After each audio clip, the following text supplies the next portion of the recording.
Welcome to Season 3 of The Breakdown, the official podcast of the Breakaway Roping Journal and calfroping.com. This season, we're diving into both the breakaway and calf roping like never before, bringing you the personalities, successes, and horses that make these events great. You can expect training tips from the top ropers, stories from the road, and industry news that goes beyond the numbers. I'm Taylor Vollen, your calf roping host. And I'm Lillian Kent, your breakaway host. And this is The Breakdown. Hey guys, Lillian here bringing you another fun episode with Miss Maddy Deerman. Maddy has been on a heater from the jump, and you'll hear us recap some of her rodeo successes, but I just want to kind of preface by saying that she was our number 5 high money earner over Cowboy Christmas with over $10,000 won over that stretch. She struck at the Greeley Stampede and Red Lodge, winning over $8,100. And that success, coupled with her amazing winter rodeo season where she's just kind of like picking up a check here, really has totaled up to a solid number 6 placing inside the top 10. We'll dive into her winnings and her horses a little bit more during the episode, but if you get to the end of this and you're like, I need to hear more about Maddy Deerman, this gal is really cool, because she is. We have a lot of stuff on breakawayropingjournal.com, including her 2023 NFR Open win, her turquoise circuit titles, how she calls her swing a team roper swing. She affectionately calls it a pump jack swing, actually. And the horses that are in her trailer. It's all sorts of Maddy Deerman content over there on Breakaway Open Journal. So check that out. Before we jump in, I do need to give a quick shout out to roping.com for supporting today's episode. Roping.com is the place for premier educational roping content and entertainment. We have team roping content, calf roping content, breakaway roping content, and we have all your favorites. We have LD, Danny, Hope, Sarah, Martha, Aaron, Josie Connor, Aspen Miller, Shelby Medjid, Kelsey Domer. If you want to learn from somebody, it's probably on roping.com. I'll talk a little bit more about them during the break, but just know the roping.com is something you're going to want to check out. Without further ado, it's time to rope. Let's go.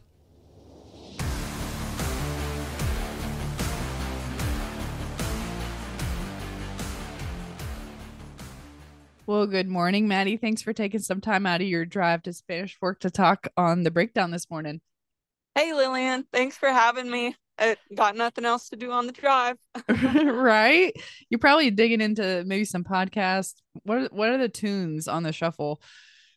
I'll be honest. I have been listening to the same music over and over. So I've started a Netflix series. I'm on Breaking Bad, which I'm from New Mexico. So I recognize a lot of it as being true.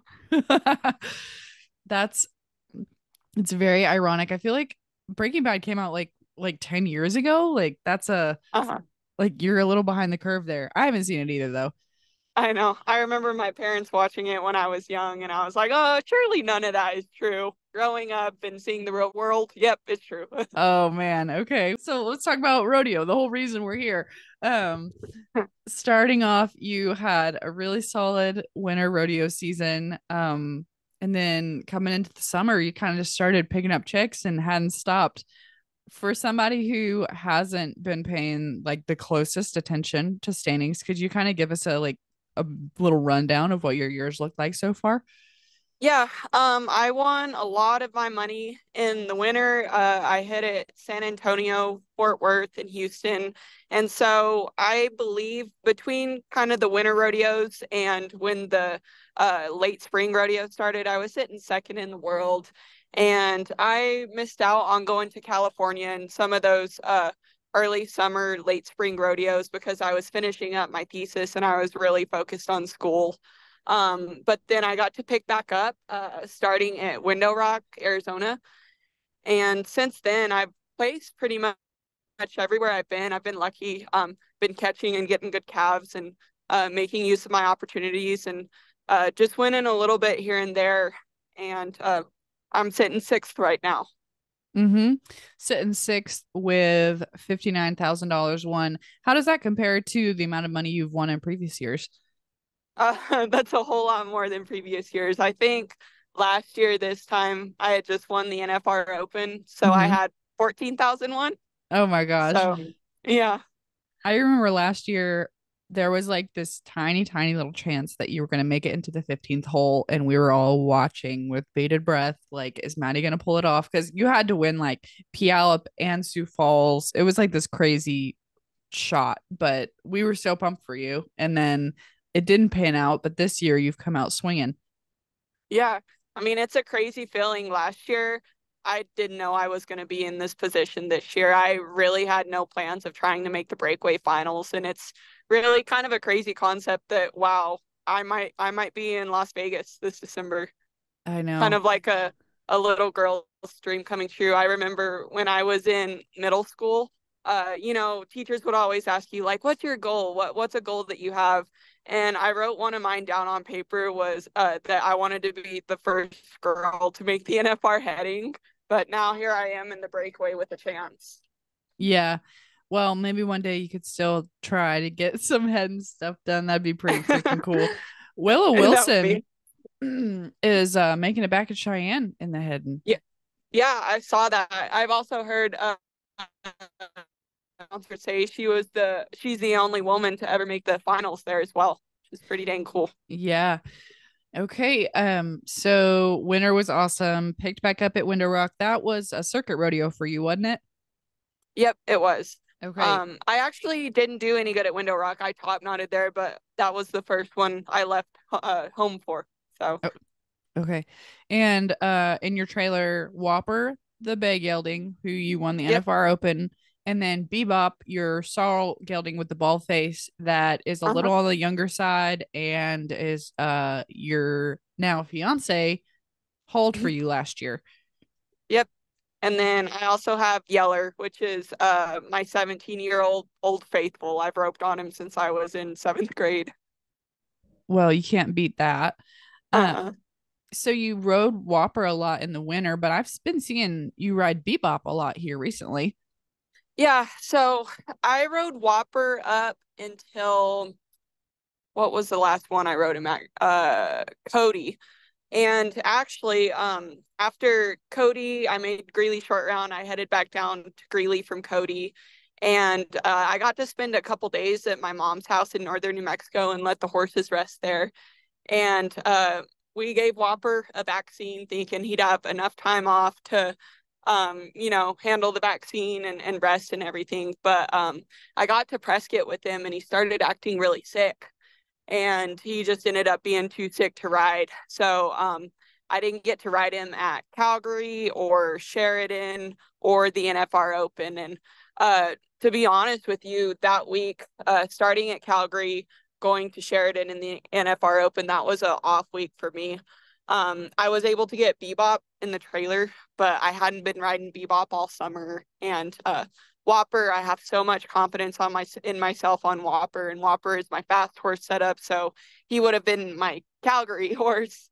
And I ended up riding Yeller at Calgary, and Yeller's more of like a I don't rope good on him in fast setups. He's more of like a long score.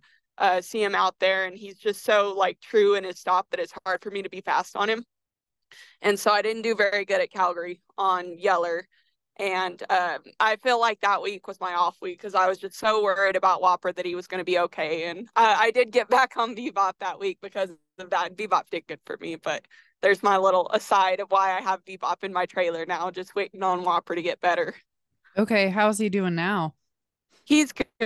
He is at a place we've been staying in Utah. He's at their house, and I am gonna exercise him today and see how he's feeling for Spanish tomorrow. If he feels good and completely back to himself, then I'm gonna plan on riding him there and riding him in the perfs at Salt Lake City as well. Okay, so Whopper's the main go-to guy. How does Bebop compare to him? So Garrett, my fiance, he has been roping on Bebop all summer. So Bebop right now is a little too this sounds bad, but he's a little too free for what I want. When I'm like in tune with Bebop and roping on him, I have Bebop kind of hitting his front end when I'm throwing. So Bebop can stop the rope really fast when I'm on him. Right now he's kind of running through my throw a little bit more than I'd like. But Bebop is definitely like a fast score, fast setup, perfect like what Nampa is what Fort Worth, San Antonio, the winter buildings are. Okay. Okay. Yeah. Because I was going to say, you say he's running through your throat, but y'all just went like 1-9 at Nampa. Yeah. Yeah. We maybe could have shaved off a tenth of a second if I'd been roping on him a little bit. Yeah. Well, it might be nice that he's a little more free for some of the big setups that you still have Yeah. on the calendar if Whopper's not back yet. Yeah. You're exactly right. Okay. And how old is he now? Bebop, Mm-hmm. he is 10. Oh, okay. He's a little bit older than I thought he was. Yeah, he is. Okay. All certified good boys, all three of them.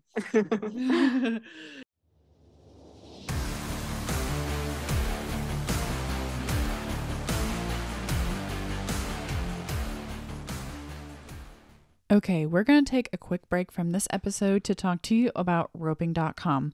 As I mentioned in the intro, roping.com is the premier place for breakaway roping education and entertainment. I'm just scrolling the website here. On the first page, we have box work and scoring, practice sessions with everything from finished horses to green horses. You get to see all the pros' gear, their favorite bits, reins, ropes, how they set up their Hondas for practice. We've got mental game with LD, can't beat that. Breakaway horsemanship, positioning, swing and delivery, dummy drills, fundamentals, first swing secrets.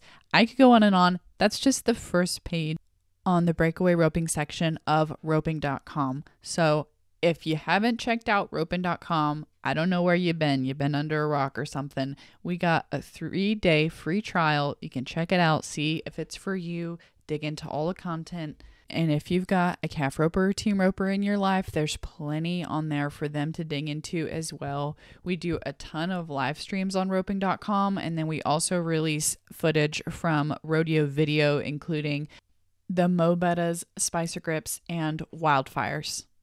So I don't know what you're waiting for. You better get over there and check out roping.com. We got a whole dedicated team really passionate about bringing you the best roping content in the game, and they do a dang good job. Thank you again for roping.com for supporting this episode of The Breakdown. Now let's jump back in.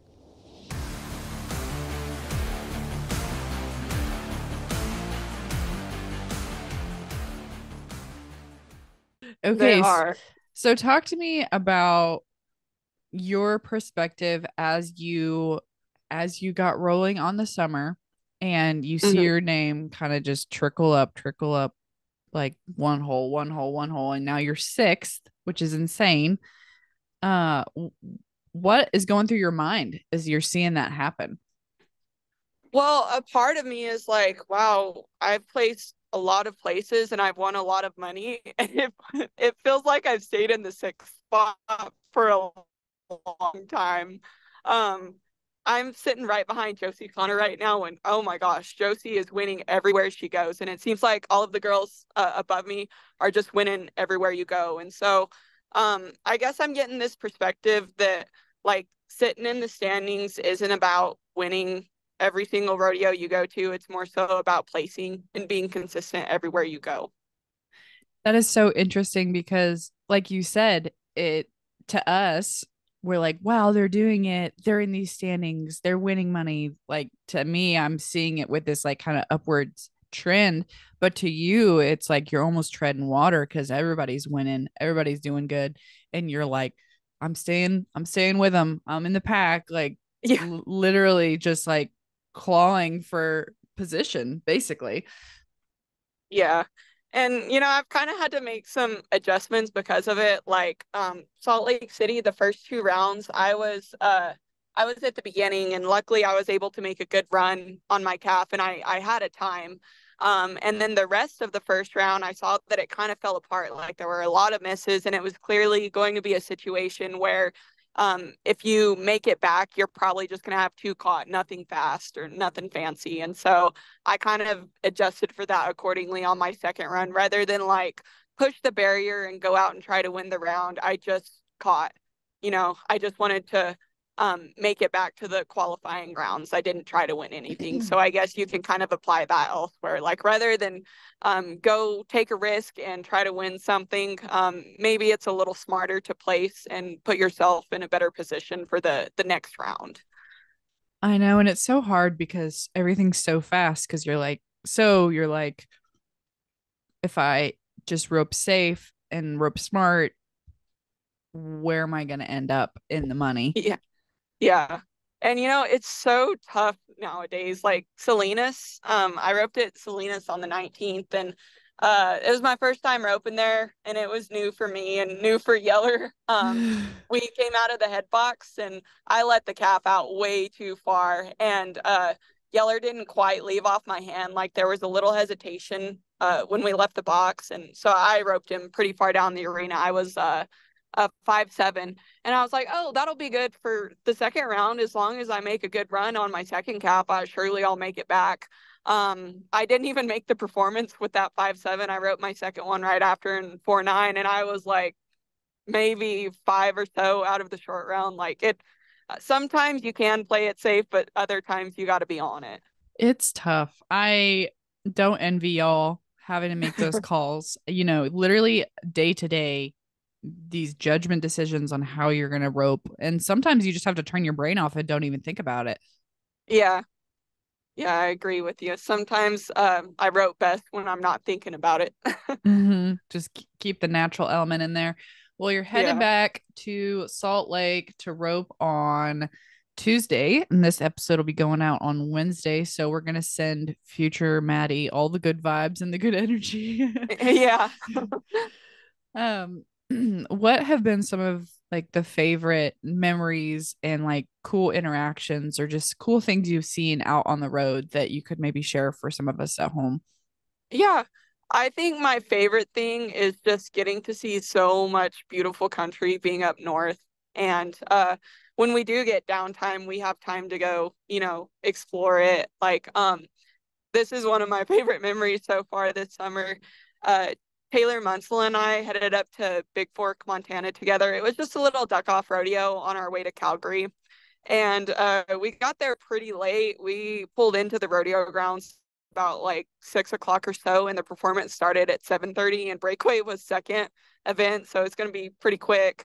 And there was this beautiful lake in Big Fork, and Taylor and I were like, well, I mean, we really wanted to go swimming, maybe just go take a quick dip. So we pulled in, unhooked the trailer, tied the horses to the trailer, watered them, and like went and jumped off some rocks into the water and stayed there for 30 minutes. And I'm pretty sure we roped when our hair was still wet, but it was well worth it, the hurry. So all the pretty country, the driving through it is so cool to me, and just getting to do what I love and see all this beautiful stuff. Um, and then I think it's really cool the connection that you build with others on the road. Like, naturally you make friends hanging around with all the girls all summer, and you get to see them pretty much every day. And then when you're in a bind on the road, like when your horse is sick, there are so many people willing to leap in and help you out. I really admire that about the rodeo community. I know Madison Uthier sent me a video of Josie roping in Nampa last night.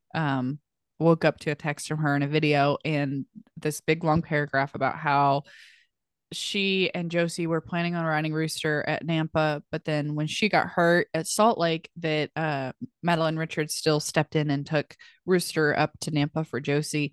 And it's just stuff like that you're like, man, like that is freaking awesome. And it just gives you the warm fuzzies. And it's Yeah. why I love rodeo. Yeah. I bet Maddie was cheering Josie on for that run. That was cool. Yeah, it's interesting. I'm gonna have to catch Josie again because, like you said earlier, she just keeps winning stuff, and I'm like, Yeah, she does. you are the news, ma'am. Like, please come talk to me. She's so Yeah. eloquent too. Oh my gosh. Yeah. Okay, so we talked a little bit about all the memories for this summer, but looking forward, something you've always been super passionate about has been your education, and then also work and finding a job in the oil field in West Texas and really like, making a career for yourself that's going to allow you to kind of like live more comfortably and do this rodeo thing. So, talk to me about what life is going to look like a little bit later in the year. Yeah. So I am scheduled to start my job August 19th. It'll be in Hobbs, New Mexico, so nowhere up close to the rodeos in the fall. So I am gonna enter Caldwell and those little Idaho rodeos right there in Baker, and I plan on heading back down to start my job after that. And luckily, my fiance is staying up here to rodeo, and I plan to leave a couple of my horses with him. And so I can work my week on, and then hopefully the good rodeos will fall on my week off. And so I can fly up and jump back on my horses and then fly back when my week on starts again. And so I just, I, I have enjoyed rodeoing this summer, but I just don't know how sustainable it is for my future. Um, I know I'll still be able to do it. I did it all through school while I was working a thesis. So if I found a way to make it work then, I'll find a way to make it work when I start my job. Mm-hmm. So week on, week off, are you going to be like on site with the oil rigs, or what's that going to look like? Yeah, so I'll start out as a field geologist, and be on site and monitor where they are in the vertical and looking at the cuttings, which is what the bit produces, and it comes out of the hole to just to make sure I'm in the right formation.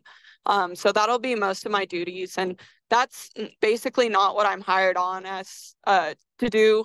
I am gonna spend 6 months as a field geologist just to see who I'm gonna be working with when I get to the office and see what their job title entails. And so after 6 months of working as a field geologist, I'll move to the office to be basically looking at well logs to see where I should put a well next, or working with the field geologists to make sure that the equipment in the office is looking good with the equipment out in the field. So when I after those 6 months in the field, when I move to the office, that'll be a full-time Monday through Friday, 8 to 5 job. So when I make it that far, rodeo will be limited to the weekends.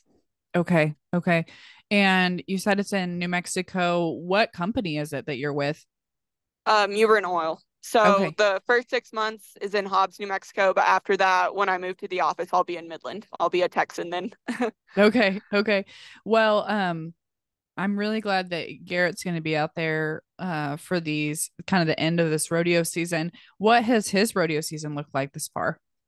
It started out slow, but he's had a great past 2 or 3 weeks. He started out at Cowboy Christmas, won a little over 10,000, and then he's just kept hitting. One second at Sheridan, made it back to the performances at Cheyenne and Salt Lake. So it's getting started for him too. Oh, that's great. And this is the time to pick up the pace for sure, if you can. Yeah, yeah, and luckily he's got his name down at the bigger ones to pick up the pace. So Sweet. Well, I'm so excited for you.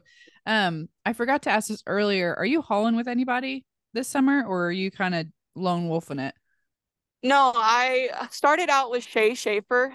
We got in together for Prineville and Reno and a few rodeos after that. We were awesome together. I had so much fun with her.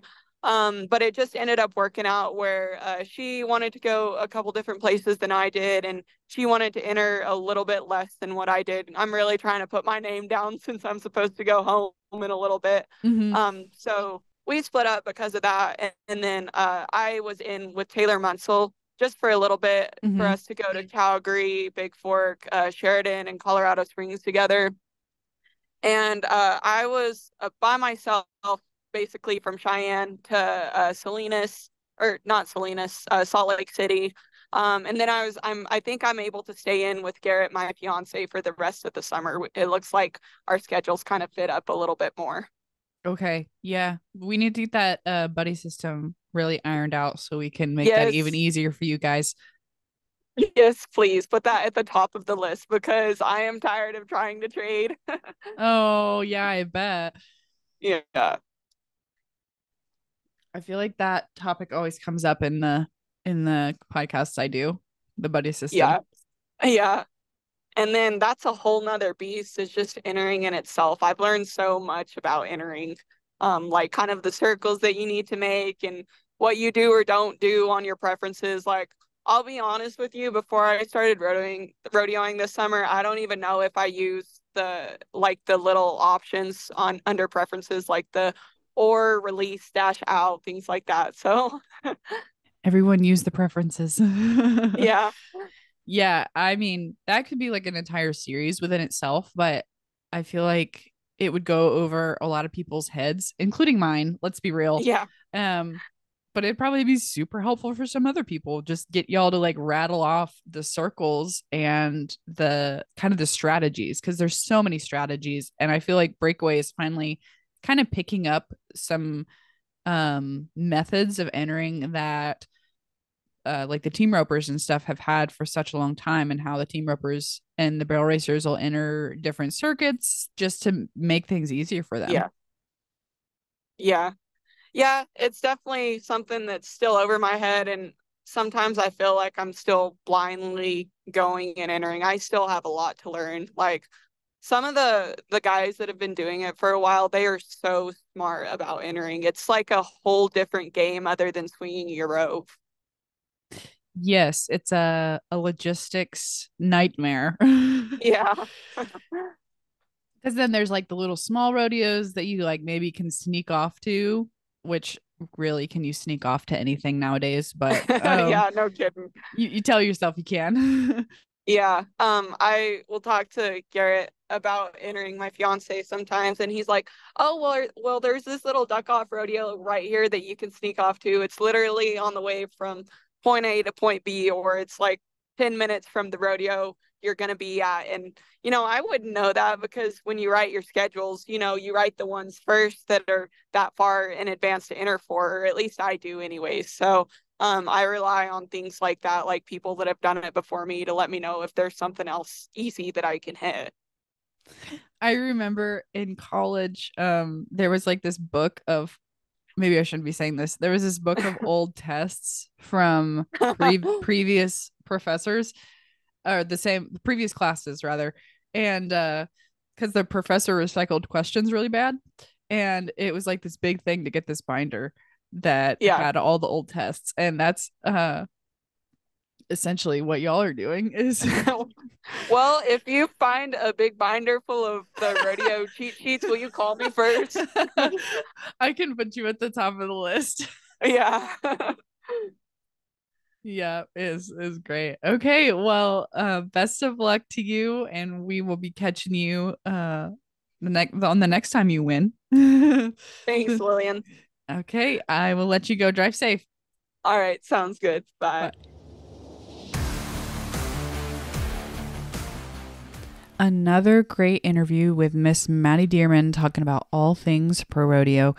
As I am recording this outro, I'm looking at the WPRA World Standings, and Maddy is sitting number 6 in the world with $65,000 won and only 25 rodeos, which is by far the lowest rodeo count in the top 10. The next lowest counts are Ricky Fanning at number 13 with 27 rodeos. And then we have Sarah Angeloni with 25. And Joey Williams with 18, a little bit further down the list. So definitely impressive that she's rounded up that much money in that few rodeos. And we'll have to see what she has in store for us next. Thanks for tuning in to this episode of The Breakdown. And thank you again to roping.com for supporting this episode. We will catch you guys next week with another tie down breakdown. And then I will be back with you in 2 weeks with another breakaway breakdown. All right, guys, catch you next time.